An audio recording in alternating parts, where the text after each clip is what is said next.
We have some strong questions that came in. One from Bertha is, this is really smart. How did Northern factory owners, and we might say elite financial interests that depended on cotton, how did they react to all of this? I know that Southerners thought that, the British would sympathize with them, and to a certain extent they did. What about these Northern factory owners? Well, yeah, so there's been a lot of work done by historians recently about the global economics of cotton and how tied in the North was to the South. And that's been a long-term theme, I think, in how historians have thought about this sort of stuff. Um, so yeah, there are Northern factories, a lot of them that are involved in processing cotton. I mean, the British are the biggest buyers, the French are the second largest, but New York took a lot of Southern cotton. And so, factories in Lowell, Massachusetts, and places like that are processing these things. And those factory owners recognized that there were people who understood their economic connections to these things. I think even more to the point, there are a lot of Northern businessmen in places like New York who are insuring slave cargo and slave shipments from slave traders going across the South during this time period. And so there's a lot of Northern investment involved in that. But I think the reality is that most Northerners didn't see themselves directly implicated with Southern cotton in that kind of way. Most Northerners are farmers and they're growing wheat, and they have connections they may not be able to see in the broader marketplace. But for the vast majority of white Northerners, they see themselves as separated from the Southern economy in a way that we would question today. But it made it easier for them to see this as sort of an all or nothing. We can get rid of that without endangering necessarily our own personal economics. And so that helped see themselves as different and not in the same boat, literally or figuratively, as the Southerners when it came to the issue of slavery. Great. And maybe one more quick one so we can start talking about the great document you've provided for us. So Don Hoover wanted to know, as you were describing the influence of cotton and what's called king cotton and how it helped to create these sectional divides, how much of this becomes a foregone conclusion? And I think this is probably an important pedagogical question as we teach these things. I always say the worst history swear word is inevitable, right? We don't want to ever say that anything's inevitable, because then what's the point? We're out of business, right, as historians. But how do you handle, I guess, that tension with the coming of the Civil War?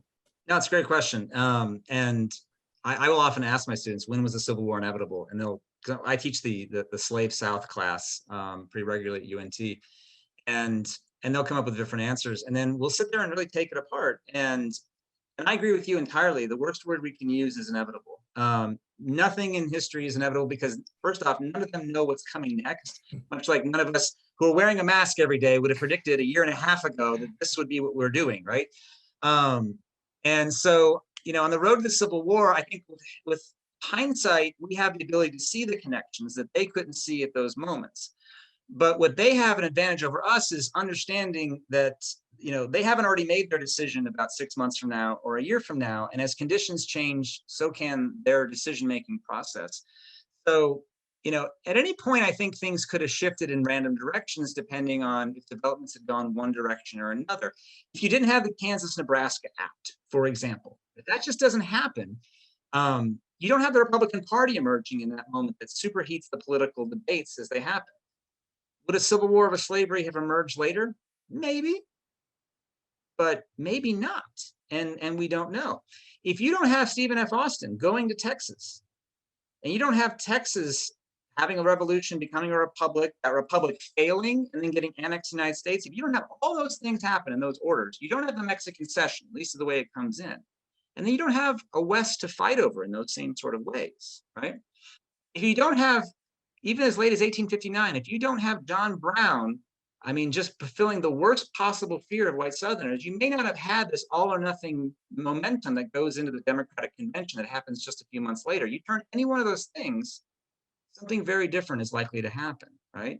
And the example I always tell my students is, because they tend to think, well, slavery had to end in 1865, because that is barbaric and it's in the past, and thank goodness it's over, it's super duper. I'm like, well, yeah, but it didn't end in the new world until the 1880s, right?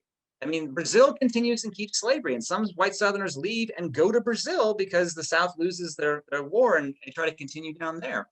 And I think that's another example of they didn't believe that this was inevitable, and they certainly didn't believe that it had to go this particular way, or they wouldn't, especially in the Civil War, have sacrificed so many of themselves toward that end. Yeah, that's a great answer. Contingency is the great anecdote to inevitability, right? Yeah, yeah. Yeah, But it's hard to imagine in the absence of other things happening that we don't know, right? yeah, I think it's easier to see it in military terms. Like if D-Day had gone differently and we don't land in France, what does World War II look like, right? I think it's easier to imagine those things, but there's broader contingencies. If the British don't start going to the United States for their cotton, but instead invest in India and Brazil for their cotton in a big kind of way, do things look very different in North America in the 19th century.